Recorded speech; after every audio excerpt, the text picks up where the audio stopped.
ব্ৰহ্মা বিষ্ণু মহেশ্বৰ এই তিনিজনৰ এজন। হে প্ৰভু,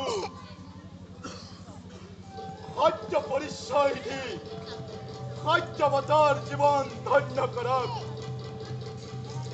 মহাপ্ৰলয়ৰ আগত মোক আৰু কিমান বাৰ পৰীক্ষা কৰে। নমো নমো নাৰায়ণ অগতিৰ গতি, সংকটত দেখা দিয়া তুমি লক্ষ্মীপতি। তুমি ব্ৰহ্মা, তুমি বিষ্ণু, তুমি মহেশ।